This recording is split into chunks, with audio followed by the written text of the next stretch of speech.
como siempre. Está en vivo en Facebook, así No, que como vos no estabas, Esteban, nadie nadie hablaba. habló, Vos te das pero mirá cuenta si de lo van a que hacer. generás, ¿no? Sí, impresionante.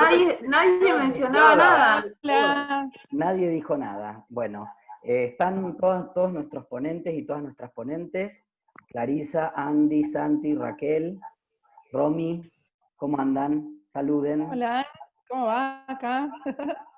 Hola Romy, ¿quieren que esperemos 2 minutitos? Buenas. Porque está ingresando gente. Sí, todavía hay gente ingresando. Sí. Bueno, después en A 2 mí me minutos causa arrancamos. mucha gracia que la veo a Zulma en el fondo de la pantalla de Zulma. Se ve una cabeza y en otra pantalla lo veo a Elisa. Están Sí, en la misma estoy. habitación con dos Sí. compuestas. Pero les vamos a pedir que se silencien, si no. Hola Nelly, ¿cómo andás? ¿Cómo va? Bueno, menos mal que todo bien, por suerte. Ahí está Fernanda. Fernanda Pagura. ¿Volvió tu hijo o no volvió, Fernanda? No, lo tiene secuestrado mi hermano. No, uy, esto está grabándose, no, nadie secuestró a nadie. No volvió. No volvió todavía. Me alegro verlas y verlos. Qué linda, cuántas caras conocidas y queridas. Bueno, en un minutito vamos a arrancar y de última la gente que va ingresando está abierto durante toda la reunión la sala, pero así no demoramos a quienes llegaron en horario. Y bueno, ahí un minutito y arrancamos, si están de acuerdo. Yo esto lo voy a ampliar. Ahí está, lista total, ahí va. Mirá, muy bien. También les digo, vamos a silenciar todos los micrófonos, o sea que a medida que yo les vaya presentando, se van a tener que desmutear o desilenciar, porque como esto se va a grabar con vista del hablante, para destacar cuando cada quien habla, esté grande la imagen. Si no, está hablando uno y aparece alguien, mueve una taza en otro lado y aparece la taza y no la persona que habla. Así que vamos a proceder de ese modo. No, esto no es así, yo quiero acá, acá me gusta más. Ahí estamos, listos. Bueno, ahora sí, silencio a todos y vamos a arrancar.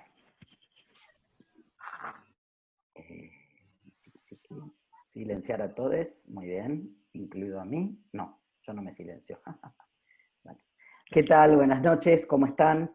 Buenas noches a todas, todos y todes, bienvenidos a este encuentro, a esta presentación de un nuevo dispositivo, de un nuevo servicio que va a llevar adelante la Asociación Civil de Varones Trans y No Binarios de la provincia de Santa Fe, con el acompañamiento de ONUCIDA. Queremos compartir hoy algunas ideas, algunas propuestas y algunas consideraciones sobre lo importante que es en tiempos de pandemia y más allá de la pandemia, garantizar el acompañamiento y el tránsito a las infancias y adolescencias trans y de género variable.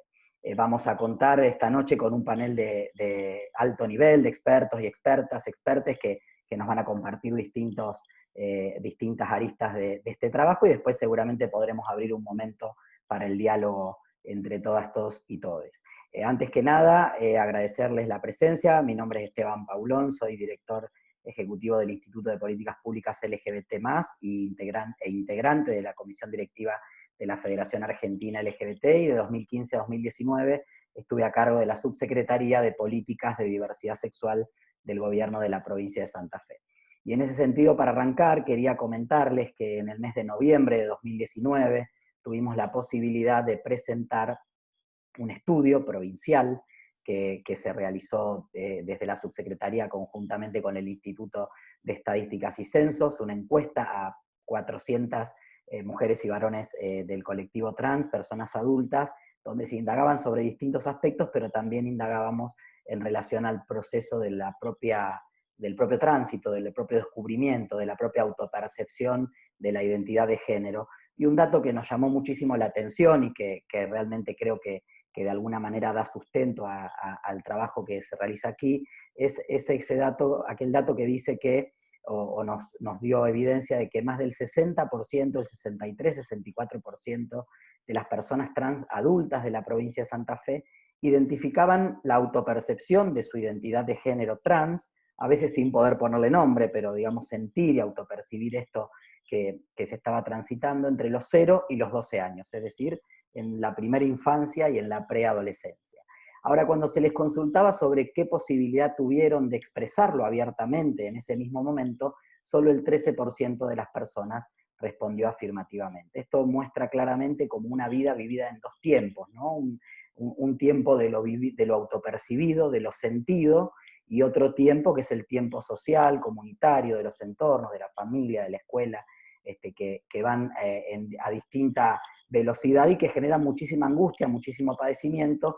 Tan es así que cerca de la mitad de las personas encuestadas también identificaron o expresaron haber tenido al menos un intento de suicidio en su infancia, en su adolescencia, y más del 60% haberse autolesionado, haberse autoagredido, ¿no? Entonces, evidentemente esa imposibilidad de vivir el género autopercibido en tiempo real y compartirlo con los entornos, vivirlo abiertamente, es un desafío enorme que tenemos por delante, garantizar ese derecho, ¿no? Que la Ley Provincial de Protección a la Infancia en la provincia de Santa Fe establece en su artículo 7, garantizando el derecho de todos los niños, niñas y niñas a vivir y expresar abiertamente y libremente su orientación sexual y su identidad de género, sin ningún tipo de discriminación.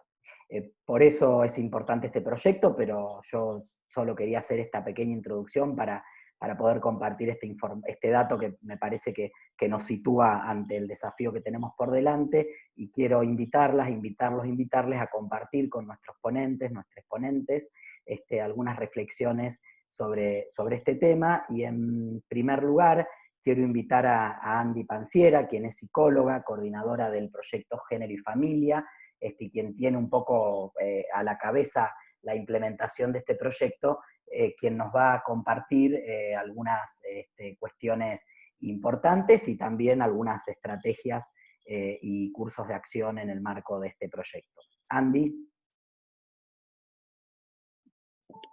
Bueno, buenísimo. Muchas gracias, Esteban. Bueno, primero agradecer, por supuesto, la presencia de todos quienes se acercaron a compartir un poco. A mí me queda como esta parte más formal de presentar un poquito a este baby en sociedad. Y les quiero como comentar un detallecito de la cocina, digamos, cuando estamos empezando este encuentro, que bueno, cuando con Pami estábamos diciendo, bueno, qué día vamos a hacer el encuentro, cómo va a ser, quiénes van a estar, y los nombres aparecieron solos, ¿no? Porque quienes estamos acá, quienes vamos a hablar hoy, hemos sabido justamente acompañarnos, estar y compartir con afecto la tarea que no es sencilla muchas veces, pero que esa labor no quita que en el camino también nos encontremos y nos fortalezcamos mutuamente. Cuando pensamos el nombre, y Pame me preguntó, ¿querés que esté alguien? Y yo dije, sí, tienen que estar Raquel y tienen que estar Romy. Y voy a comentar dos perlitas de cada una. Con Romy, cuando en estos años que compartimos con Esteban, estuvimos pateando la provincia, hubo 2 situaciones, pero una de las que quiero compartir puntualmente es que cuando un chiquito, cuando un varón trans, no sé si tiene unos 12 años, 12, 10, no me acuerdo bien de la edad, pero por esos lados andaba, que no estaba pudiendo recibir asistencia psicológica, y la parte del acompañamiento médico también estaba complicado. Romy, junto con la directora de la escuela a la que este chico estaba transitando, ellas, sin esperar, hablaron con la familia, laburaron con la familia y pusieron su auto para llegar a este chiquito a la ciudad más cercana donde podías recibir la contención y sus terapias para salir adelante, ni que hablar del trabajo fino que hicieron también en repensar el trayecto educativo para que este chico pueda continuar en su núcleo de afectos. Así que vuelvo a las invitadas, que no son invitadas, son compañeras, redefinen la palabra aliada, ¿sí? Y con Raquel no puedo decir muchos detalles de la situación que quiero compartir para no dejar mal parado a otras personas, pero me acuerdo cuando en una capacitación que pudimos compartir, que algunas personas habían dicho cosas poco felices sobre la cara de Raquel, sobre la salud de nuestros chiques. Bueno, esa valquiria que ven ahí pidió el micrófono enseguida y dijo un par de cosas que se tenían que decir, sin importar cómo iba a quedar ella o demás, sino que ella sabía qué lugar estaba poniendo ahí, y cuando se interpela a nuestro lugar,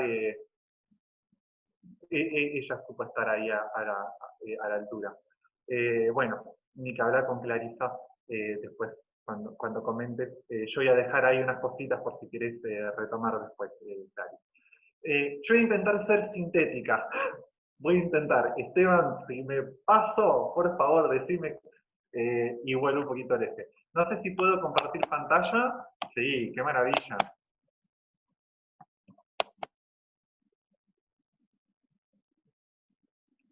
Bien. Lo que no voy a poner va a ser el modo compartir full, porque para mejorar la calidad de internet, de compartir los datos. ¿Se escucha bien? ¿Algún pulgar para arriba? Así ya me quedo tranquila. Santi, perfecto. Bien. Cuando estábamos pensando cómo transmitir este proyecto y cómo pensar un poco el espacio de hoy, se nos ocurrió un poco esta paradoja, que cuando la prescripción, justamente para cuidarnos en términos sanitarios, lo que tiene que ver con que no se propague el virus, se nos llama a el aislamiento social, ¿no? Esta acción de aislarse, de no compartir por lo menos de los modos en los que compartíamos antes. Y una de las cosas que la investigación en psicoterapia muestra hace muchísimo tiempo es que una de las variables que predisponen a que las personas tengamos algún padecimiento mental es la vivencia de soledad, ¿no? Entonces, la paradoja es cómo estar presentes cuando para cuidarnos tenemos que generar algún tipo de aislamiento. Hoy, bueno, la gran mayoría que me conoce sabe que soy judía. Ahora estamos en Shabbat, así que estamos compartiendo también este tiempo tan especial entre todos. Y hay un autor judío, filósofo, que dice que no hay nada mejor para una persona que otra persona. Y esto es algo de lo que de lo cual va a ser el corazón de lo que vamos a compartir hoy. Así que la idea es comentarles media cosita de qué veníamos haciendo antes para poder contextuarnos y después contextuar un poco de qué se va a tratar la propuesta que vamos a presentar hoy. Como ustedes saben, yo llevo adelante el proyecto Género y Familia acá en la ciudad de Rosario. El proyecto Género y Familia en realidad fue creado y desarrollado por Jan Malpass en el Ackerman Institute for the Families en Nueva York. Nosotros lo que hicimos fue adecuarlo para poder implementarlo en América Latina, pero particularmente en la provincia de Santa Fe. Somos el primer capítulo, digamos, del proyecto Género y Familia por fuera de los Estados Unidos. A finales del año pasado cumplimos una etapa que hasta el momento habíamos sido parte integral de una política pública. A partir de este año, Proyecto Género y Familia pasa a ser una iniciativa privada. Y la idea es seguir estando presentes en nuestras comunidades y seguir pudiendo acompañar a todas las personas independientemente de su clase social y de su poder adquisitivo. Y muy brevemente comentarles los dos objetivos que tenemos del proyecto Género y Familia.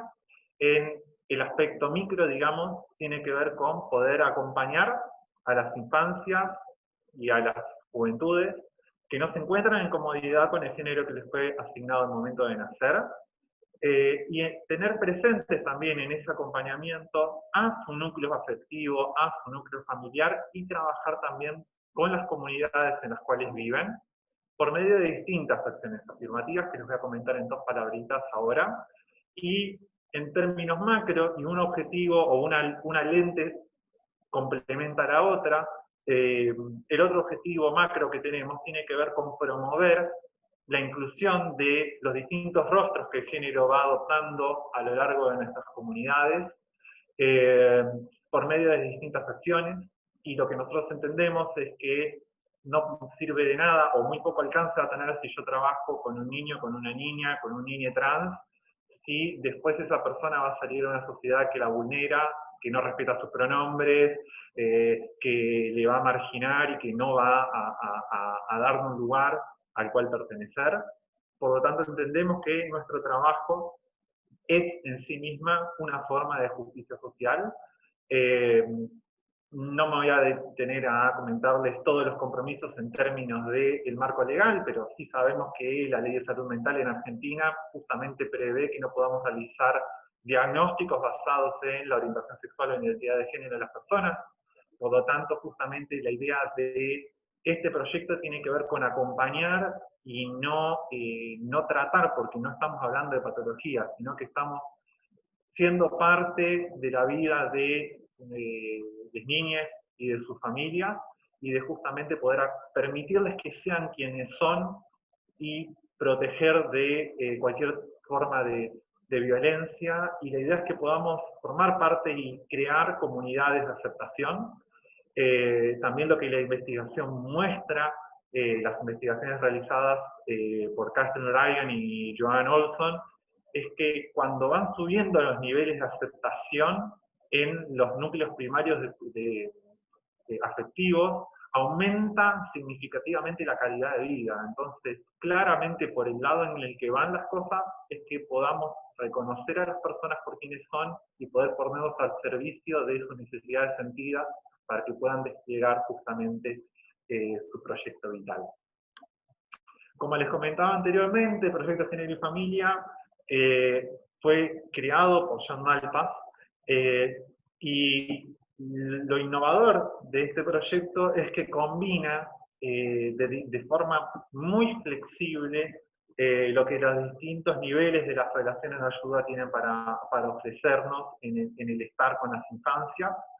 El corazón del modelo parte de una mirada humanística, por lo tanto, siempre las personas van a estar en el centro, y el compromiso fundamental que tenemos es con las infancias. Siempre es ponernos al servicio de y poder honrar la forma en la que este niño, esta niña, está autopercibiéndose, tal cual como lo establece la Ley de Identidad de Género en nuestro país, poder honrar eso y también poder, por medio de esta relación de reconocer que esos recursos se empiecen a desplegar en términos de la Convención Internacional de los Derechos de los Niños y las Niñas y Adolescentes.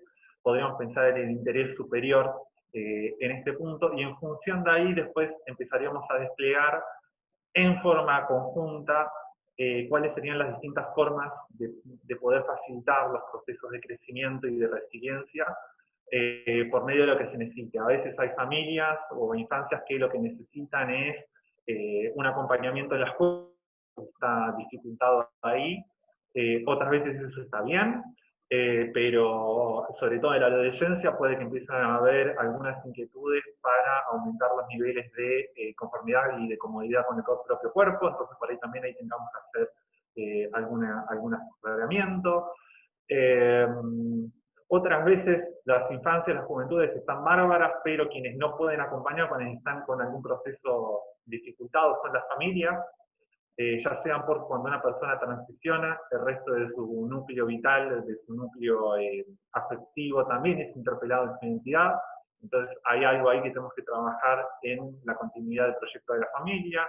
Otras veces las familias van entendiendo y van aprendiendo en términos de ganar y poder criar, digamos, con perspectiva de género y diversidad, pero se encuentra con este desafío de criar a este niño, esta niña trans o no binaria o de género fluido en una sociedad solamente hostil. Entonces ahí tienen que compatibilizar la aceptación en casa con el cuidado hacia el exterior. Entonces ahí por ahí vamos a tener que trabajar algunas pautas o algunas estrategias para la crianza y la socialización.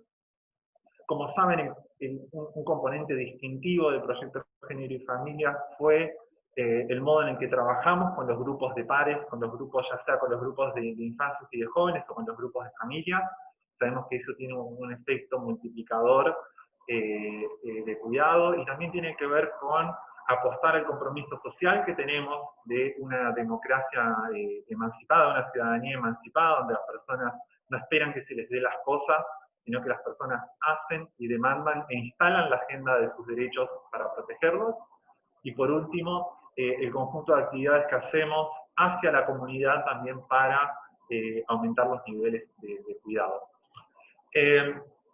Brevemente les quería comentar una revisión sobre, esto era lo que hacíamos antes del periodo de pandemia, digamos, no es que hayamos renunciado, pero sí sabemos que vamos a tener que repensar lo que veníamos haciendo para estar presentes de otras maneras.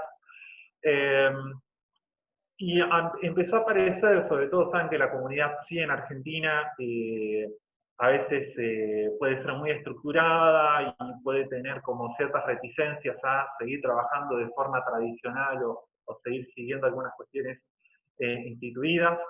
Entonces quería compartir con ustedes principalmente dos estudios. Kasdin y Blaze en el 2011, ya de este artículo ya es una década por la cantidad de cosas que pasaron, deberíamos repensar un montón de cuestiones, pero hay varias coordenadas interesantes que nos tiran para pensar.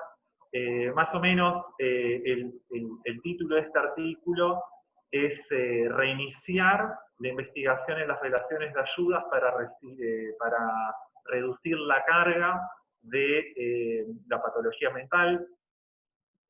No estoy en una contradicción andando, les comenté que el trabajo con infancias va desde una mirada desde la despatologización.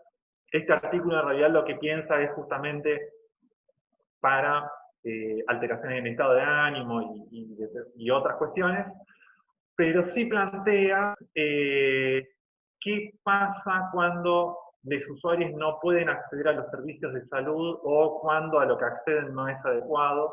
Entonces lo que va identificando de por qué muchas problemáticas se mantienen en el tiempo es primero porque puede haber muchas barreras para que las personas puedan solicitar la asistencia, es decir, puede que las personas no conozcan que lo que les pasa haya profesionales que les puedan acompañar. Particularmente esto lo escucho muchísimo en el consultorio de personas que han ido a iniciar algún proceso psicoterapéutico y que han recibido intervenciones que han sido dañinas, porque están llevadas hacia su identidad de una forma patologizante o que culpabilizaban en términos de la familia. Y esto lo escuchamos en muchísimas situaciones, no solo en lo concerniente a la diversidad sexual.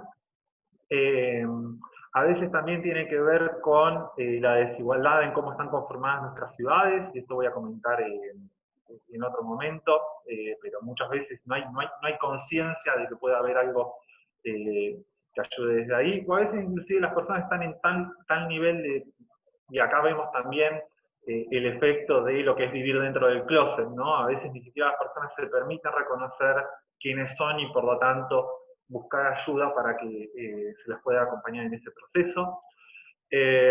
Otra de los aspectos que señalaban en esta revisión, en este metaanálisis, es que muchas veces hay falta, o sea, que no hay instituciones de salud pública que puedan acompañar a las personas en un radio que sea accesible.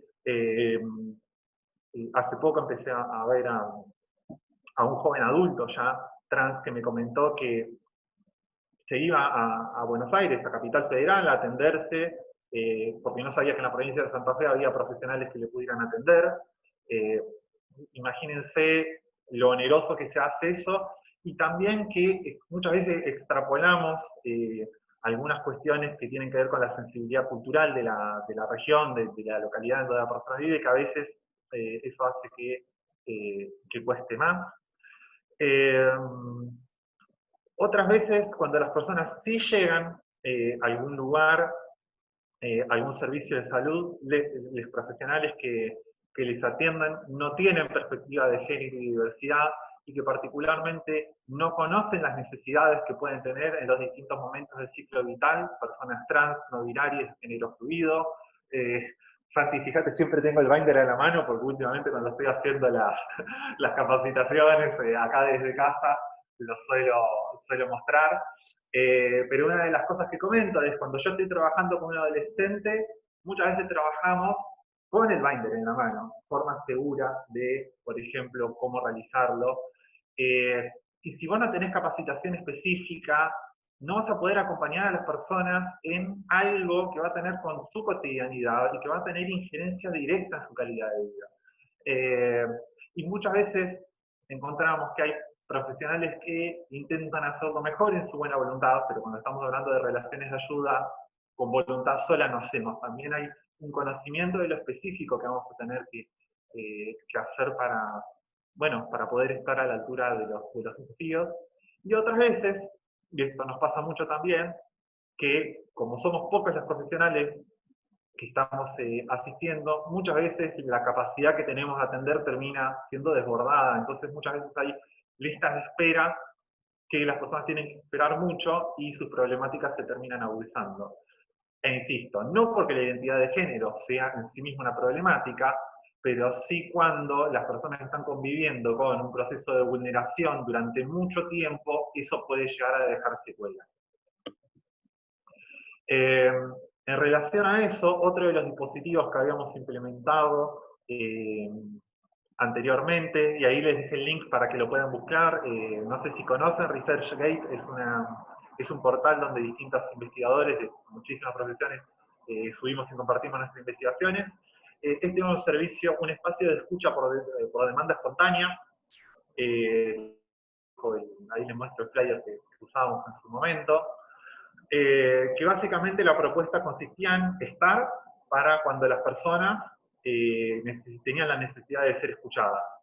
Nosotros decíamos que estábamos en 2 días distintos, en 2 franjas horarias distintas, entonces cuando las personas necesitaban, se acercaban y iban la cantidad de veces que necesitaban. Lo que la persona traía se abría y se cerraba, digamos, en ese mismo espacio, y la persona necesitaba seguir viniendo, venía.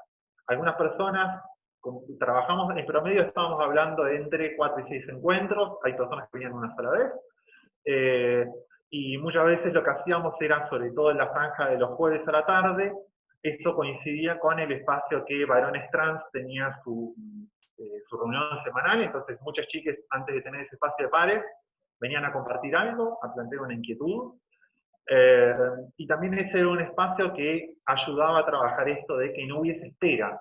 Muchas veces era inmediato, entonces no esperábamos que algo se transformara en un problema, sino, por ejemplo, y planteo cosas que no solamente sucede en población trans no binaria, no sé, alguna cuestión de noviazgos violentos, cuando ya la relación afectiva se estaba complicando, las chicas podían venir y plantear algo, y muchas veces lo que trabajamos ayudaba a que ese vínculo no terminara generando alguna otra problemática.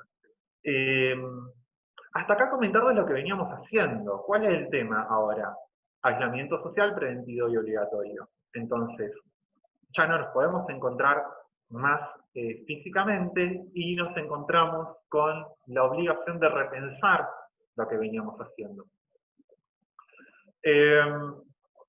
No podía dejar de plantear también en el trabajo que venimos haciendo, una de las alianzas, y algo que la verdad lo agradecemos muchísimo, y por eso celebro la presencia de Clarisa, cuando empezamos a trabajar con la agencia, en este caso con UNICIDA y también con UNICEF, para nosotros fue un aprendizaje muy grande.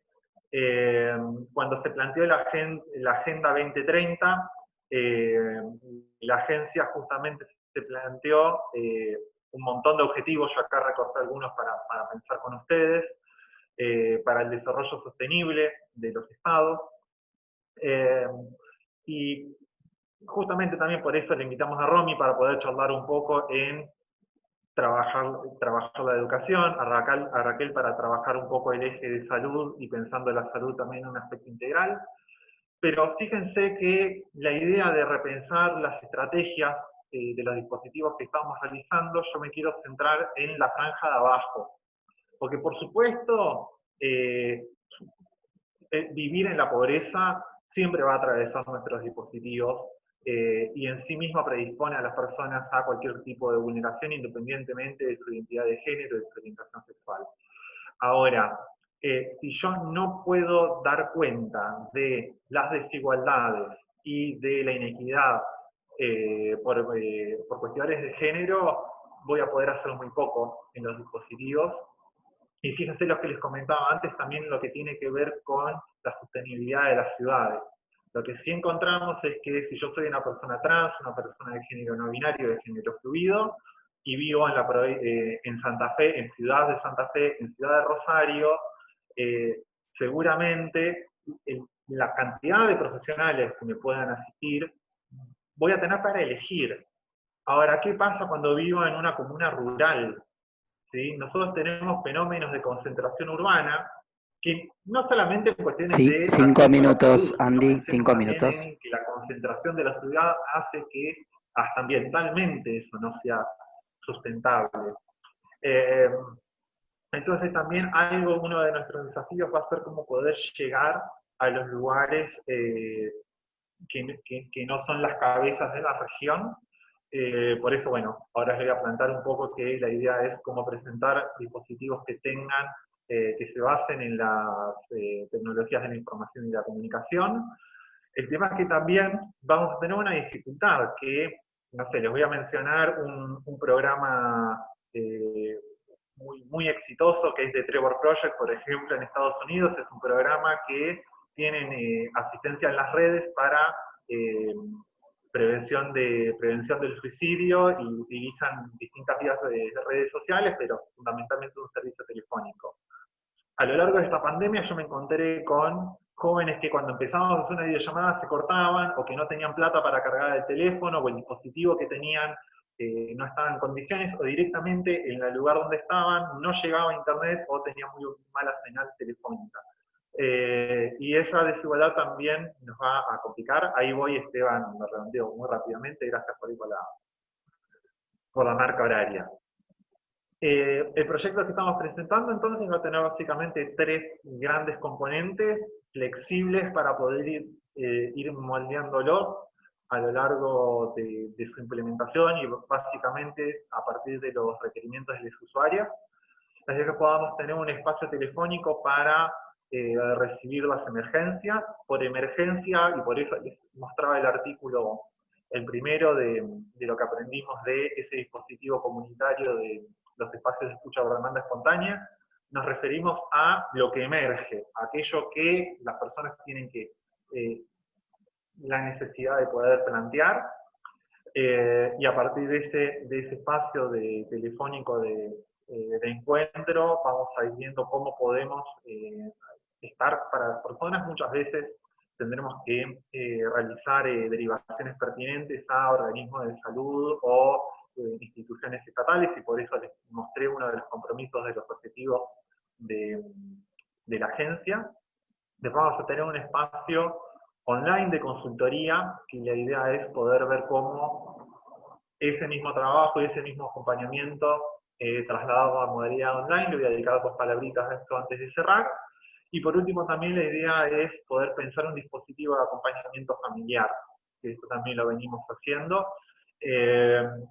El trabajo con los grupos de SADRES, de padres, madres, familias adultas responsables de la crianza, a veces por la multiplicidad de gente compartiendo en las redes se complica un poco. Imagínense por esta plataforma, si todos quisiéramos hablar a la vez, es complejo. Así que estamos pensando, y ya tenemos un par de opciones, estamos evaluando para ver ser la idónea para implementar. La idea también es tener la perspectiva de los usuarios a la hora de implementar ese proyecto, porque la idea es nada de nosotros sin nosotres, pero la idea es que podamos generar un trípode que una punta fortalezca a la otra.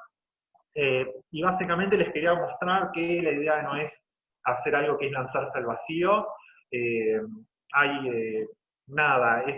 Este metaanálisis salió en el mes de abril, que tiene que ver con un análisis de resultados de los dispositivos de salud mental para cómo respondieron en la cuarentena y prevenir la... Bueno, Esteban, si me tirás el centro de cómo traduzco insolation, te lo agradecería. Pero básicamente tener respaldo científico de por qué lo que hacemos Aislamiento. sí. Aislamiento. Gracias. Tiene eficacia. Primero, en principio de las investigaciones de este metaanálisis habla más o menos de 1500 estudios muy breves y con poblaciones muy heterogéneas, así que tenemos que tomar con precaución lo que vamos a comentar, pero básicamente lo que diríamos es que si los dispositivos de salud mental para en términos generales no estarían mostrando diferencias significativas con los dispositivos presenciales. Eso es algo que nos da un primer ok para poder trabajar. No es que la asistencia vía online es de segunda. Ahora, sí lo que los estudios muestran es que los profesionales tienen que tener capacitación sobre cómo utilizar los dispositivos y cómo su presencia terapéutica no se diluya en el proceso. Los usuarios mayoritariamente no mostraron mucha discrepancia. Por supuesto, lo presencial siempre se agradeció más que el online. Ahora se reconoce que el online, en momentos de suma necesidad, se valoró mucho también antes de no recibir nada, pero bajo ningún punto de vista quedó como si fuera un premio consuelo. Sí, una consideración es interesante que los encuentros online tienen una media considerablemente menor que un encuentro presencial. Hay distintas hipótesis, insisto, esto es muy preliminar. Una de las hipótesis más plausibles es que, como las dos personas están muy concentradas en la tarea, pareciera que la atención es mayor. Y por último, sí comentarles un poco de cuáles están siendo las principales demandas. Y esto es en población general. Con infancias y juventudes trans vemos que hay otras problemáticas en general en el colectivo de la diversidad sexual, pero fíjense que los planteos tienen que ver con el estrés agudo, con la ansiedad y el estado de ánimo que repercute mucho. Una preocupación tiene que ver con el consumo problemático de sustancias, principalmente con el consumo de alcohol, y sabemos también que el consumo problemático de sustancias a la vez aumenta la vulnerabilidad para que puedan ocurrir otras cuestiones. Lamentablemente también lo que tiene que ver con violencia familiar y con violencia de género, las alteraciones en el sueño, no solamente insomnio, ya sea dormir más, dormir menos, dormir a destiempo, y también todo lo que tenga que ver con pensamientos impulsivos, con obsesiones y demás. Tenemos que mencionar que también para muchas juventudes que ya habían ganado su independencia, a veces la cuarentena significó tener que volver a sus casas, con muchas familias que no reconocen la identidad o que terminan vulnerando sus derechos o que se mantiene un clima muy hostil. Para algunos que recibían sus espacios terapéuticos o, por ejemplo, su terapia hormonal, volverse a una localidad más pequeña implicó interrumpir eso y muchas veces no tener una perspectiva de esa continuidad. Y por eso ahora más que nunca la importancia de estar presente. Esta es una de las fotos del último encuentro que tuvimos de familias acá en Rosario, así que bueno, muchísimas gracias a todos y a todas, y disculpen que me excedí un poquito en el tiempo. Gracias, Sandy, gracias por este completo recorrido por el proyecto y la situación, la coyuntura que estamos viviendo. Hablabas de dos aspectos importantes que tienen directa vinculación en el proceso de autoaceptación, de autopercepción, pero también de salir a vincularse con los entornos. Uno de ellos, sin dudas, son los ámbitos educativos, ¿no? Tanto ámbitos que contengan a la diversidad, y en este caso a estos niños, niñas, adolescentes, pero también con el desafío de trabajar para implementar una educación sexual integral, no solo con perspectiva de género y diversidad sexual, sino también ya no binaria, ¿no? O sea, de empezar a pensar la educación sexual integral en clave mucho más amplia de lo que la hemos pensado hasta ahora. Por eso es una alegría contar con la participación y el testimonio de Romina Luso. Ella es docente, es integrante del equipo provincial ESI bueno, viene trabajando hace mucho tiempo con nosotros en este tema y queríamos escuchar algunas reflexiones al respecto. Romina. Hola, muy buenas tardes. Bueno, gracias por la invitación, un placer estar acá con gente muy amiga y muy querida.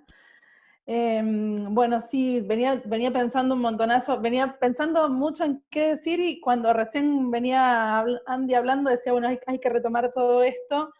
Desde un lugar que yo siempre vengo diciendo, por algo que acaba de decir Andy también, que todo lo que acontece por ahí acontece en las esferas de aquellos territorios, diríamos, de mayor población, como son Rosario y Santa Fe, y yo soy siempre una hincha de la justicia territorial, ¿no? Donde necesitamos urgentemente repensar y pensar las infancias y las adolescencias trans en clave de derechos. Y lo digo así, literalmente, ¿no? En clave de derechos, porque realmente lo que por ahí antes Andy mencionaba o comentaba, que bueno, que no es un acto heroico, ¿no? Llevar a un pibe o una piba trans con nuestro propio auto para que vaya a recibir una asistencia psicológica, sino es en esto de que realmente no hay digamos, profesionales formades con perspectiva de género. Entonces, realmente se hace una necesidad, es una necesidad inminente, es una necesidad que venimos reclamando también desde hace mucho en función de las universidades y de los espacios educativos, ¿no? Porque claro, o sea, si bien hay un plexo normativo, ¿no? Inmenso, un plexo normativo que avala, garantiza el laburo de la educación sexual integral en las escuelas, ¿no? Un plexo normativo que garantiza la perspectiva de género, la perspectiva de derecho y la perspectiva de diversidades, bueno, ¿cuánto aún nos falta, no? Yo le cuento a la gente que, bueno, que vivo en Sunchales, es una ciudad muy pequeñita, una ciudad de 20.000 habitantes, donde se hace muy difícil, por ejemplo, o sea, la configuración cis heteronormativa es la que está instalada y donde por las plazas, las calles o los espacios públicos no podemos ver otra estructura que no fuera esa, ¿no? Porque no es permitido. Entonces, desde ese lugar, ¿no? Se hace bastante imposible también dentro de los espacios educativos poder también visibilizar estas cuestiones en clave de derechos. Entonces, donde hay que empezar a señalizar, a marcar, a trabajar, a elaborar la ESI, pero la ESI realmente, la ESI instalada, la ESI con perspectiva de género, diversidad, ¿no? Entonces, bueno, esto es realmente poder empezar a pensar cómo en las instituciones educativas que tienen este plexo normativo, partimos de la Ley de Educación Sexual Integral, la 26.150, la Ley de Educación Nacional, que garantiza también el trabajo en las escuelas y el abordaje, la Ley de Identidad de Género, y etcétera, etcétera. Y también a la vez también tenemos resoluciones ministeriales que son inmensas, ¿no? Y precursoras también porque garantizan, ¿no? la estadía y, digamos, y el respeto y el aval, ¿no? En función de las diversidades sexuales. Y bueno, y por ahí también es necesario hacerlas mencionar o contarles, ¿no? A la gente qué contemplan, ¿no? Bueno, justamente contemplan que las personas trans puedan utilizar su nombre autopercibido, ¿no? En la trayectoria educativa, que sea respetado, que figure en la documentación institucional, o sea, que en el listado donde vayan a mencionar el nombre de estos niños o estas niñas, o estas adolescencias o estas niñas, pueda figurar ese nombre autopercibido, más allá del cambio, que no es indispensable el cambio del DNI, y que eso se hace también, y Andy hablaba también de esto de la afectividad, ¿no? Que es más allá de que es una cuestión que viene en una resolución ministerial o en una ley nacional.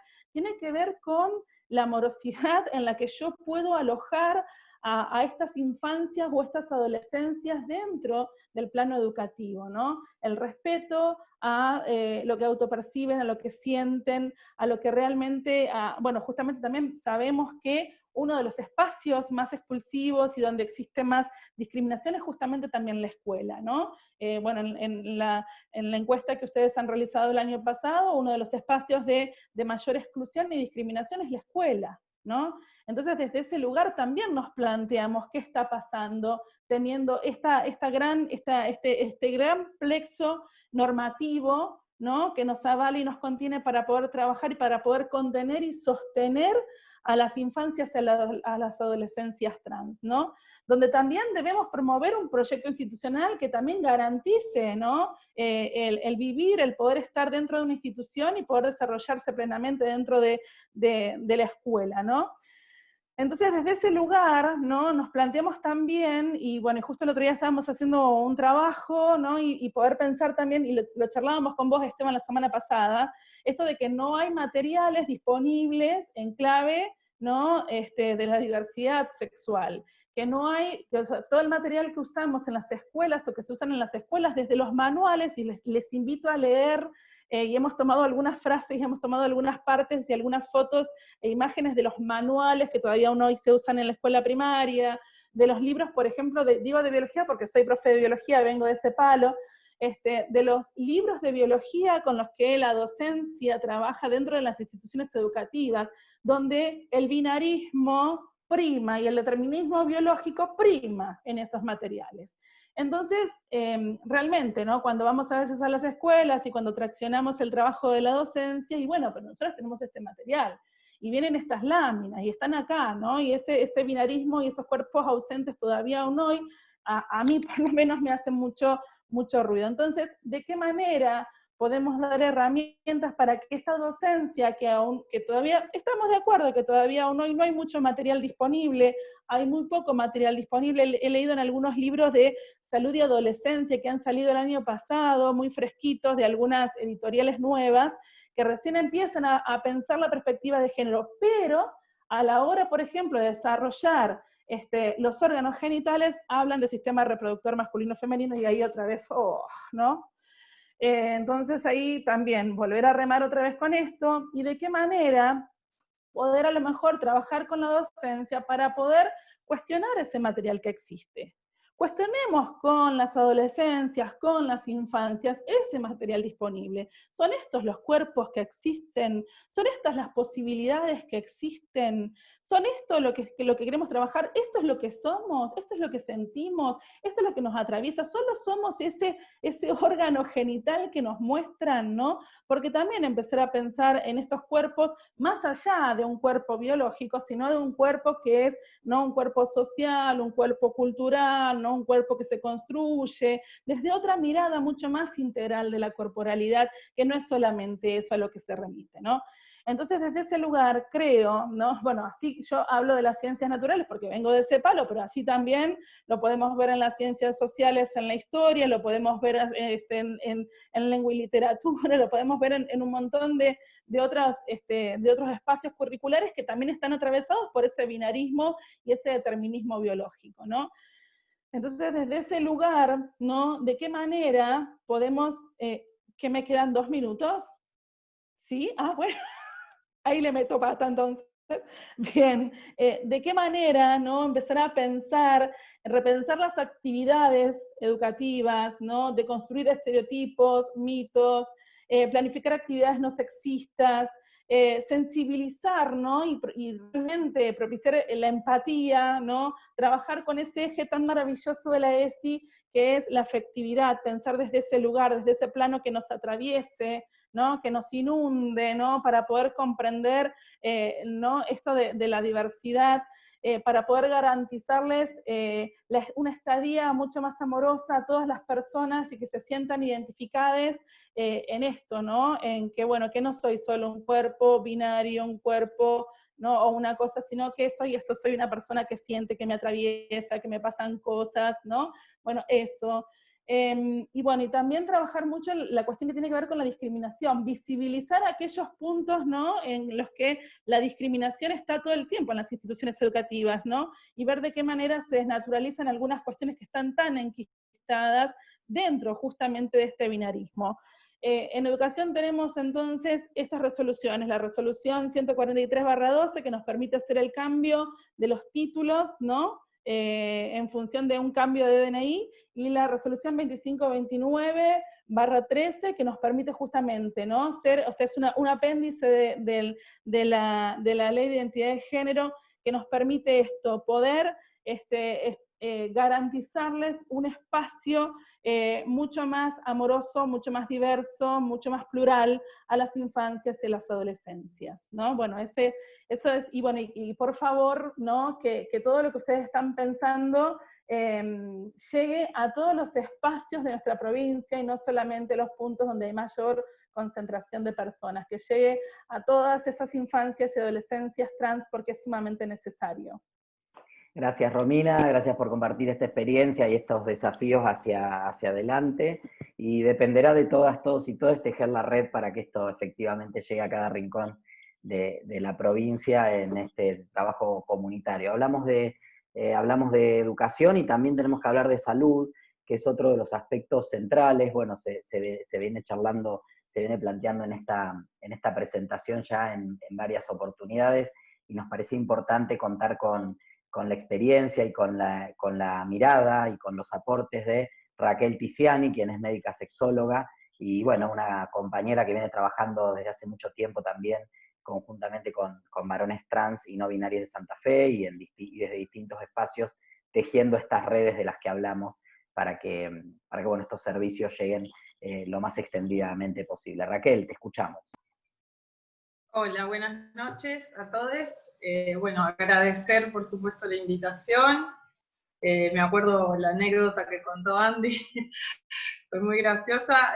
Ahora, ¿no? Nos reímos, pero bueno, fue una intervención bastante arriesgada, como den cuenta, en una institución de salud, que bueno, cambiar algunas miradas en relación a la despatologización, digamos, sobre todo de las identidades, es bastante complejo dentro del sistema de salud y dentro del sistema educativo. Como decía Romina, digamos, yo quería agregar un poco en relación a esto mi percepción, que lamentablemente, o sea, el hecho de no poder todavía desarmar el sistema educativo para acompañar el desarrollo y la crianza de infancias libres, genera mucho daño a esas infancias, digamos, porque no solamente a las infancias con identidades trans, ¿sí? Sino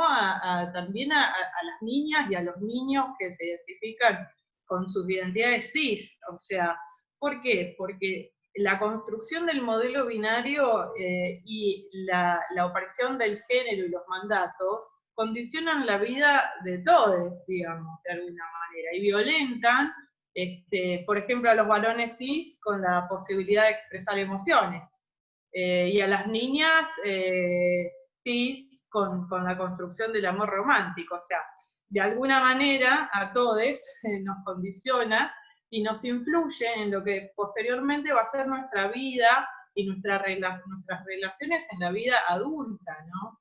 Entonces es imperioso que podamos implementar la ESI y que podamos desarmar estos estereotipos de género, sobre todo la mirada binaria y dicotómica que tanto mal nos está haciendo a la sociedad toda. Eso por un lado. Y en relación a la educación, yo trabajo en educación universitaria, en la universidad, en la Facultad de Medicina. Bueno, y allí tenemos esta otra cuestión, que es, por lo menos en Rosario, nosotros tuvimos un cambio de plan que se hizo en el año 2001, de la mano de Raquel Chiara, que era la decana en ese momento, que fue la única decana que tuvimos en la Facultad de Medicina hasta el momento, y que tuvo la fuerza para cambiar el plan de estudios, ¿sí? Modificar un modelo médico hegemónico por un modelo basado en la medicina social. Sin embargo, todavía dentro de los contenidos de la formación médica, todo lo que tiene que ver con la perspectiva de género, la formación en sexualidades, en miradas, digamos, sobre todo desde la problemática del respeto por los derechos humanos, del respeto de los derechos sexuales de las personas, todavía transita lo que yo llamo la periferia, que es a partir de materias que son electivas. Nosotros dentro del plan de estudio tenemos en la currícula ciertas cantidad de horas que los estudiantes tienen que cumplimentar. en ese sentido se han construido proyectos pedagógicos variados, diversos, que abordan estas problemáticas. En ese sentido, yo llevo adelante junto a Silvana Saboini la materia electiva Sexología Clínica, que allí, bueno, tratamos justamente de trabajar en cuarto año de la carrera un abordaje respetuoso de los derechos sexuales de las personas y poder, al menos al número de estudiantes que pueden llegar a acceder a nuestra materia, tratar de empezar a modificar todo esto. Pero sigue dependiendo muchas veces de la buena voluntad de ciertas personas, del compromiso, del activismo, y de, digamos, estos espacios que se abren y que de alguna manera también copamos, por una cuestión política, ¿sí? Entonces, bueno, en relación a la capacitación profesional, coincido en que, por lo menos desde lo que es el ámbito de la medicina, todavía lamentablemente sigue faltando la perspectiva de género y, en cierto sentido también, no nos estarían ayudando a despatologizar ciertas bibliografías que circulan, como por ejemplo los manuales de la Asociación de Psiquiatría Americana, donde de alguna manera se está patologizando todavía la identidad, lo cual es realmente, si lo pensamos, justamente es lo que genera el sufrimiento de las personas trans, y también limita, digamos, la posibilidad de pensar la construcción de una sociedad basada en el respeto por los derechos humanos. Esto lo digo en el sentido de que cuando nosotros tenemos que acompañar a una persona en un proceso de atención, la idea mía era hoy, estoy quizá un poquito desorganizada, pero la idea era mía es poder charlar un poco en lo que se basa el proceso de atención, ¿sí? En una consulta con una persona que viene a solicitar información o viene a solicitar hormonización al consultorio. Primero tiene que atravesar, por supuesto, las barreras de accesibilidad, que es lo que ustedes comentaron previamente, en tanto la disponibilidad de profesionales capacitados, el acceso a nivel geográfico, el acceso a nivel económico, las ciertas cuestiones en relación a lo que yo siempre critico, que son los consultorios amigables, pero que de alguna manera entiendo que pueden llegar a ser la primera puerta de entrada, pero sin embargo todavía no estaríamos aportando a la inclusión, sino en cierto sentido a la estigmatización.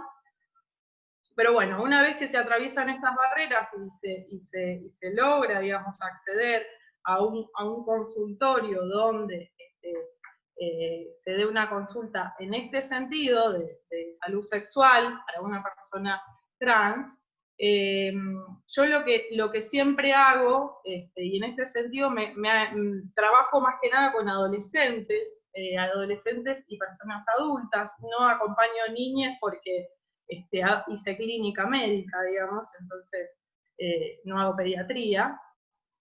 Yo lo que hago es inicialmente preguntar, ¿sí?, cuál es el nombre con el que esa persona se identifica y cuáles son los pronombres con los que desea ser nombrada, ¿sí? Eso es lo primero y lo fundamental para lograr un proceso de atención respetuoso y empático, y donde se dé una transferencia que evite de alguna manera la primera situación de violencia hacia esa persona, para que luego no venga nunca más al consultorio. Ese nombre que esa persona me refiere, digamos, que me dice yo me llamo de tal forma, es el nombre por el cual yo realizo absolutamente todos los registros, ¿sí? Y me dirijo hacia esa persona, ¿sí? Esto es una cuestión legal, ¿sí?, que tiene que ver con la ley de identidad de género, que nos obliga, ¿sí? Nos obliga, esta es una obligación que tenemos la sociedad en nuestro conjunto, de tratar a las personas como con su nombre autopercibido, más allá de lo que figure en el Documento Nacional de Identidad o en cualquier registro del sistema informático, por ejemplo, del hospital, ¿sí? Después, por el otro lado, lo que hago básicamente es escuchar, ¿sí? Escuchar la historia de esa persona, cómo ha transitado su vida, qué cosas le gusta hacer, cuál es su idea en relación a su corporalidad. Esto es fundamental. ¿Por qué? Yo creo que hay algo que es bastante complejo en relación al proceso de atención, que se deriva, digamos, de la ley de identidad de género, que es la interpretación binaria de la ley, ¿sí? Esta es otra de las cosas que yo critico y que me parece, y la critico ¿por qué? Porque la ley en ningún momento dice que nosotros vamos a transitar una corporalidad y vamos a modificar una corporalidad hacia uno de los dos binarios posibles. Esto es algo que estaríamos otra vez cayendo, digamos, en una mala interpretación de la ley. La ley habilita la posibilidad de adecuar la corporalidad, tanto física, digamos, a nivel físico general y genital, a la identidad autopercibida. Esto es total y absolutamente subjetivo. Entonces, lo primero que tenemos que hacer es ver cuál es la idea, tratar de que esta persona que está en nuestro consultorio nos transmita. A veces no necesariamente lo tienen por qué saber en ese momento, porque es un proceso que hay que acompañar, un proceso de transición en el cual, digamos, esa imagen que el espejo devuelve es la imagen que realmente yo deseo de mí, ¿sí? Entonces, ahí está, yo creo, el arte de curar, en este sentido, el arte de la medicina, de poder acompañar interpretando. Nosotros tenemos ciertas herramientas, estas herramientas son las tecnologías médicas disponibles, o sea, la hormonización y las cirugías de readecuación, ¿sí? Que ese es otro tema. Son posibilidades. Cada persona en su proceso modificará y utilizará esas tecnologías disponibles de manera absolutamente singular. Por ejemplo, les doy así algunos ejemplos de la variabilidad hermosa que existe en la humanidad. Yo acompaño, por ejemplo, masculinidades trans que están absolutamente conformes con su genitalidad y que tienen deseos de gestar en algún momento. Por lo tanto, sus genitales externos y sus genitales internos no les generan ningún tipo de conflicto a su construcción identitaria, pero sí esa imagen que devuelve el espejo. Entonces, acceden, por ejemplo, a la toracoplastía y realizan terapia hormonal con testosterona, pero no hay ninguna otra cuestión necesaria en la cual yo tenga que acompañar en ese sentido. Acompañaré posteriormente en un proceso de gestación, por ejemplo, ¿sí? La otra cuestión, el otro extremo es, sí, las personas que realmente se genera un sufrimiento psíquico relacionado directamente con su genitalidad, no hay posibilidades ni siquiera de tener un disfrute y un goce sexual con esa corporalidad, entonces es necesario acompañar de otra manera, intensamente, transitando todas las opciones de hormonización, de toracoplastía, de genitoplastía, etcétera, para lograr que esa persona tenga una vida sexual plena, acceda, digamos, a todos sus derechos sexuales. En este sentido, bueno, yo creo que no existe salud integral si no existe salud sexual, ¿sí? Y en este sentido yo soy una reivindicadora del placer sexual. Por lo tanto, algo que a mí me genera mucho ruido, que lo hemos hablado bastante con Santi, es hasta qué punto hoy la tecnología médica nos brinda la posibilidad de realizar una cirugía genital que nos habilita el placer. Si yo tengo que sacrificar el placer, ¿sí? O sea, la satisfacción sexual, la posibilidad de tener orgasmos, por ejemplo, en pos, digamos, de una genitalidad estéticamente, ¿sí? Que el espejo devuelva unos genitales que son teóricamente del sexo que yo deseo, digamos, autopercibirme, bueno, es un costo bastante alto, ¿no? Entonces, hay un montón de aristas y cuestiones en relación al acompañamiento de cada situación particular. El tema de la salud reproductiva, por ejemplo, ¿sí? Es muy difícil en la adolescencia poder definir, o sea, esta pregunta que nosotros hacemos en el consultorio, bueno, ¿y cuál es tu intención o tu interés en relación a la maternidad-paternidad? ¿Tenés interés de gestar? ¿Tenés ganas de gestar? ¿En algún momento pensaste tener hijos biológicos? Bien, esta pregunta yo quizás la puedo responder con bastante más seguridad cuando tengo 30 años, ¿sí? Ahora, a los 16, la cuestión es bastante compleja, ¿por qué? Porque la mayoría dice no, y claro, yo tampoco a los 16 pensaba en una gestación, ¿sí? Entonces, 2 minutos, bien. Esto, yo más que nada no tengo demasiadas respuestas, quiero decir, lo que sí tengo son preguntas y que me parece que está buenísimo poder problematizarlas, porque esto de, si bien nosotros tenemos, la legislación argentina es hermosa, tenemos cantidad de leyes, la ley de fertilización asistida, ¿sí? Que implica que una persona de 16 años, 17, 18, pueda llegar a estar haciendo una estimulación ovárica, por ejemplo, y guardando gametos, está buenísimo, ¿no? ¿Por qué? Porque de alguna manera resuelve esta cuestión de decir, bueno, no lo sé todavía, ¿eh? Y no tiene por qué saberlo, y ahí está el proceso de acompañamiento, lo mismo que la hormonización. La hormonización puede ser transitoria. Y otra cosa muy importante de la hormonización, y esto lo quiero decir sobre todo para las personas que están pensando en hormonizarse o se están hormonizando. Hay cuestiones que son fundamentales. Una, no hacer cualquier cosa. Onda, tengo ganas de hormonizarme, me compro las hormonas y las tomo, me las inyecto o lo que sea, ¿ok?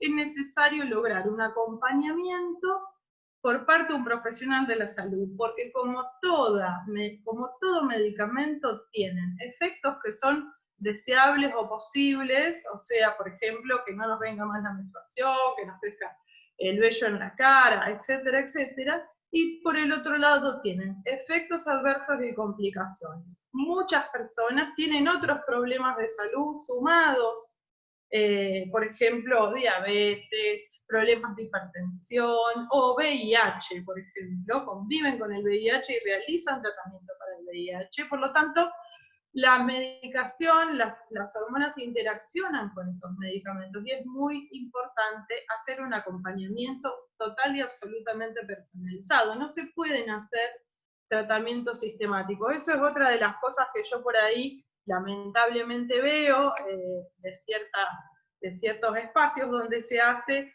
la medicación o los tratamientos así como sistematizados. Bueno, la testo cada determinada cantidad de días. No, esto es una cuestión total y absolutamente personal, porque las hormonas siempre deben estar dentro de los valores fisiológicos, no se puede estar por encima de los valores fisiológicos porque no logramos mejorar el efecto, sino que lo que hacemos es agregar complicaciones o problemas. Bueno, falta mucho, ya cierro, Esteban. Falta mucho todavía, y esto entiendo, y con lo que decía Romina, lo que decía Andy, la cuestión de la territorialidad. La provincia de Santa Fe es una provincia total y absolutamente heterogénea, pero bueno, creo que son los desafíos que tenemos por delante, tanto en capacitación profesional, en aumentar, digamos, el número de profesionales que acompañen, las perspectivas de género, y otra cuestión básica y fundamental que no quiero dejar de mencionar es el trabajo interdisciplinario, porque esto no no lo hace una sola persona en un consultorio, sino que se hace entre todos, digamos. Así que bueno, eso. Muchas gracias. Gracias, Raquel. La verdad que es muy interesante, ¿no? Y vamos tomando nota de todo lo que tenemos por delante. Imagínense solo en Santa Fe lo que es el país, ¿no? Un desafío enorme para seguir avanzando sobre la base de lo ya construido. Este proyecto que estamos presentando hoy es gestionado, va a ser llevado adelante a través de la Asociación Civil de Varones Trans y No Binarias de la provincia de Santa Fe, pero cuenta con un apoyo estratégico y central, no solo un apoyo en cuanto a su implementación, sino también un apoyo económico para poder concretarse por parte de ONU-SIDA, que es el programa conjunto de Naciones Unidas en la respuesta al VIH-Sida, que viene trabajando hace muchísimo tiempo esta temática. Nos hemos encontrado en distintos espacios. Quiero agradecer la presencia de Manuel Da Quinta y Clarisa Breso de ONU-SIDA, y le voy a pedir a Clarisa, quien es ejecutiva de proyectos, directora de proyectos de ONU-SIDA para el Cono Sur, Argentina, Chile, Uruguay y Paraguay, que nos deje también un mensaje y nos acerque algunas reflexiones. Clarisa, bienvenida. Bueno, muchas gracias, Esteban, gracias por la introducción. Bueno, buenas tardes, buenas noches, todos, todas, todes. Antes que nada, gracias por invitarme a ONU-SIDA a ser parte de esta sesión, de este panel. Y la verdad, súper interesante. Felicitar, bueno, a Andy, por supuesto, a Romina y a Raquel, que creo que me las habré cruzado en algún evento que hicimos en algún momento, Esteban, en la provincia de Santa Fe, en estos años de trabajo conjunto, que dijiste que son muchos, pero bueno, muchos. Antes que nada, bueno, contarles que, para los que no saben, ONU-SIDA es una agencia de Naciones Unidas, es el programa conjunto, como dijo Esteban, de Naciones Unidas que trabaja la temática de VIH y SIDA, pero no nos limitamos solamente a trabajar con las personas que viven con VIH, sino que nuestro foco de atención y en quienes priorizamos nuestras acciones estratégicas son las personas con VIH y las poblaciones claves o las poblaciones más afectadas por el VIH, y en ese grupo de poblaciones, la población trans es el grupo en el cual las vulnerabilidades asociadas que conllevan pertenecer a este grupo de población hace que sea una de las poblaciones más afectadas por el VIH, considerando que, bueno, en población adulta hay un estudio que no es muy reciente, pero contarles algo que ya saben, que la población trans tiene un 36% de prevalencia de VIH, lo que implica que más de una de cada 3 personas trans adultas viven con VIH. Entonces, la población trans para nosotros es una de nuestras prioridades de acción, para trabajar en todos los grupos etarios, sobre todo lo que tiene que ver con prevención, no solamente de VIH, sino de otras cuestiones, prevención de violencia, prevención de otras infecciones de transmisión sexual, prevención de reducción de estigma y discriminación y demás. En un momento dijo Romina que uno viene escuchando, que desde que empezó Andy tenía como un poco un discurso armado de lo que iba a decir, y después se dicen tantas cosas interesantes que uno quiere retomar. Yo me anoté un par, voy a darse a Esteban breve para que Esteban no me tenga que decir cuántos minutos me quedan, no se lo voy a permitir. Retomar antes que nada lo que ese slide que mostró Andy sobre los objetivos de desarrollo sostenible, que bueno, son un montón de objetivos que Naciones Unidas se plantearon en el año 2015 como una meta para lograr en diversos ámbitos, como mencionó Andy, son 17 objetivos de desarrollo sostenible con muchos indicadores por cumplir para el año 2030. Y en ese contexto hay un mensaje clave y en el cual trabajamos todos los días los que formamos parte de estos organismos y articulamos con sociedad civil, con gobierno, con academia y demás, es el mensaje de no dejar a nadie atrás, ¿sí? Que no dejar a nadie atrás, sobre todo los que más están atrás, ¿no? Y cuando hablamos de eso, hablamos de las poblaciones más vulnerables y por supuesto los niños, niñas, niñas y las adolescencias trans son un grupo de población que tienen como muchas posibilidades de quedar atrás, y está en nuestro trabajo de todos los días de tratar de que eso no suceda, y sobre todo en algo que últimamente, bueno, poblaciones vulnerables hablamos siempre, y en estas épocas estamos se está acuñando también el concepto de los grupos vulnerables dentro de los vulnerables, o sea, los más vulnerables de los vulnerables. Y sin duda la población de infancias y adolescencias trans entran dentro de ese grupo, y por eso es que es tan importante tratar desde todos los ámbitos, abordar de distintas perspectivas, ver qué podemos hacer mejor para buscar facilidades y para hacerles la vida un poco más simple, ¿no? Dentro de todas las complejidades que tiene. Desafíos se plantearon un montón, Andy, Romina, Raquel plantearon un montón de desafíos, y lo que yo quiero mencionar es que, además de acordar en eso, pensar que en estos tiempos de pandemia, esos desafíos se ven mucho más desafiantes y mucho más potenciados, ¿no? Hablando de la territorialidad y de la búsqueda de la descentralización, porque sabemos que siempre todas estas estrategias que son innovadoras y que sabemos que son exitosas, como lo que se está hoy presentando acá, en general se desarrollan en las grandes ciudades o en las grandes urbes, y lo ideal siempre sería poder llevarlo y descentralizarlo, porque poblaciones vulnerables y niños y niñas trans que necesitan hacer su transición y necesitan este acompañamiento y espacios de diálogo y contención familiar, hay en todo el país, un país que es muy heterogéneo, no solamente la provincia de Santa Fe, todo el país lo es. En estos tiempos todo se ve como mucho más desafiante y mucho más difícil también, no por eso no quiere decir que no vamos a lograr lo que nos estamos proponiendo y demás. Quería retomar un poco dos conceptos.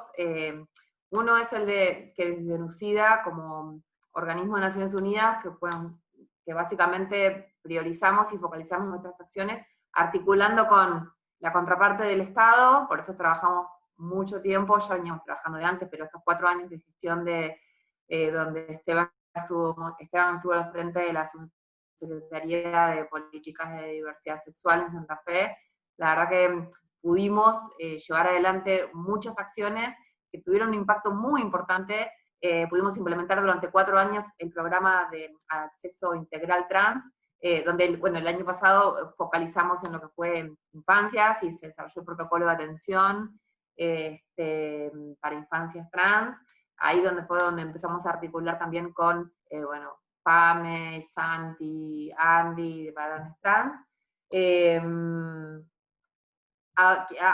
Quiero ir a esto, ¿no? De que para nosotros de NUCIDA no solamente es trabajar con contraparte de gobierno y sector y otras agencias y sector académico, sino focalizar en potenciar el involucramiento de las comunidades, ¿no? Poner a las comunidades en el centro de la atención y en el centro de la acción, porque sabemos que muchas de las brechas que estamos repitiendo todo el tiempo solamente se van a poder cerrar o solamente vamos a poder llegar a esas comunidades, esas poblaciones, si involucramos el trabajo comunitario y las organizaciones, que sí realmente del trabajo entre pares y del trabajo de campo y el trabajo en terreno van a llegar a aquellas poblaciones donde ni nosotros, ni el sector público, ni el Estado, ni el Ministerio de Salud, ni el Ministerio de Educación van a llegar si no se involucra a las comunidades que son los que tienen esa potencialidad con la cual tenemos que articular y empoderar, ¿no? Otro tema que nada, retomo también es el estigma y discriminación en todos los ámbitos, ¿no? En la familia, en la escuela, en la salud, en el trabajo, en la comunidad en general. Sabemos los que trabajamos con la temática del VIH y de otras infecciones de transmisión sexual, y está pasando ahora con esta nueva pandemia que nos atraviesa a todo, que es el estigma y la discriminación como principal obstáculo para el acceso, ¿no? Y para la población trans específicamente, sabemos, está escrito en 1000 publicaciones y trabajos y papers, que el estigma y la discriminación es la principal barrera para que las personas trans puedan acceder a los servicios de salud, barreras que quizás se fueron disminuyendo o se pudieron superar con la ley de identidad de género, con tener su nombre autopercibido escrito en el DNI, pero que sabemos que siguen estando y que todavía son cosas de todos los días, cotidianas, y en lo que hay que seguir trabajando. Retomar lo que decía Romina y Raquel sobre el tema de la educación, de la información, la comunicación, para poder comunicando, informando, uno logra visibilizar, ¿no?, a estas poblaciones que para muchos todavía están muy invisibilizadas, y visibilizarlos es una forma de empoderarlos y de que puedan llegar a acceder a aquello que todavía es un obstáculo, una brecha para estas poblaciones. Y en ese sentido les quería contar, para ir un poco cerrando, después por supuesto quedo a disposición para preguntas, consultas o dudas o lo que fuera, es que ya desde en el año 2018 iniciamos junto con la Universidad Nacional de Cuyo un proyecto para elaborar, que finalmente se elaboró y que ya se está implementando. Se hizo un manual de formación de formadores, ¿sí?, en diversidad sexual, en igualdad de género, en salud integral, incluyendo VIH y en derechos humanos, que está dirigido tanto a personal de salud como a personal docente, como organizaciones de la sociedad civil, que se está empezando a hacer una diplomatura ahora en base a este manual con la Universidad de Cuyo, que nuestra intención fue, de hecho lo tenemos en nuestro plan de acción, que este año era ampliar esto, sacarlo de la Universidad de Cuyo, que fue como un proyecto piloto que empezamos, y la idea era replicarlo en nuestras provincias. Bueno, por lo pronto todavía estamos tratando de ver cómo vamos a hacer ahora, bueno, con esto del aislamiento, de la isolation, de la cuarentena, como querramos llamarlo. Cuarentena para mí, parece que ustedes están todos en Santa Fe, en Rosario, es distanciamiento, la medida es muy diferente. Pero bueno, contarles esto y bueno, algo que también venimos pensando mucho con Esteban, que la verdad, un placer trabajar con Esteban, un placer trabajar con varones trans, que quiero resaltar que más allá de que es una organización, una asociación joven, porque no hace mucho que se conformó, son todas personas muy comprometidas con lo que hacen, muy comprometidas con la labor y con hacer cada día un poco mejor lo que hacen y llegar a más lejos todavía y poder ayudar a más niños y niñas y adolescentes trans. Nosotros los conocimos el año pasado, de Lucía, cuando les comentaba esto de que se hizo la elaboración y el lanzamiento del protocolo para atención de infancias trans, y desde ese momento estuvimos en comunicación, y este año, y ahora cuando llegó la pandemia, desde Anucida y otras agencias del sistema, tuvimos que redefinir nuestros planes de trabajo, reasignar nuestros recursos y nuestro trabajo a las necesidades más urgentes en el marco del COVID, y hacer acciones que tienen más que ver con la protección social y distribución de alimentos y de equipos de protección personal para poblaciones claves. De hecho, la población con la que más estamos trabajando es con población trans. Yo me comuniqué, estábamos conversando con Santi, con Pame, y qué necesitan, y necesitan este tipo de apoyo, porque estábamos trabajando mucho en esto, y afortunadamente Santi y Pame se les ocurrió esta brillante idea de este proyecto, de generar y potenciar estos espacios de diálogo y de acompañamiento con las niñas y los niños trans, que hoy en día están todo el día en su casa, no van a la escuela, no van a espacios de sociabilización, están todo el día en su casa, la familia necesita contención también y apoyo en todo este contexto. Entonces, para nosotros la verdad que es un placer acompañarlos en este proyecto, poder también haber podido asignar recursos para que tengan a la persona más especialista que pueden tener, que va a estar acompañando a los niños, niñas y a sus familias y a la comunidad en general. Así que nada, vamos a seguir trabajando juntos, vamos a seguir acompañándolos en todo lo que podamos. Desafíos son muchos, cada día parece que hubiera más, así que tenemos mucho para articular y para seguir avanzando en esto de no dejar a nadie atrás, y en ese marco seguir trabajando con las infancias y la adolescencia. Quedo a disposición para preguntas o lo que fuera, y terminé antes de que me dijeras, te quedan 2 minutos. Buah, mira, casi, el gong. Gracias, Clarisa, por el apoyo siempre a vos y a todo el equipo de Onucida, y sí, claro que quedan muchas cosas por delante, así que ahí ya estaremos también trabajando en otros temas pendientes. Y bueno, nombrabas a uno de los que ha impulsado desde la constitución de esta asociación esta perspectiva de trabajo, esta iniciativa que celebramos y que la verdad que estamos muy contentos de que pueda tener continuidad, que es del presidente de la Asociación Civil de Varones Trans y No Binarias de la provincia de Santa Fe, a quien le vamos a pedir ahora que nos dé unas palabras también desde su lugar y desde su lugar institucional. Santiago, quizá más. Santi, te escuchamos. Desmuteate y... Hola, buenas. ¿Cómo les va? Bueno, súper orgulloso. Hola a todos. Bueno, súper orgulloso de las palabras que pusieron todos y todas. Me parece que, no sé, que quedan, les escuchaba y la verdad que se me infla el pecho porque la verdad que es muchísimo el trabajo que falta, sabemos, pero bueno, con ustedes es todo más fácil, con ustedes dan ganas de seguir saliendo todos los días.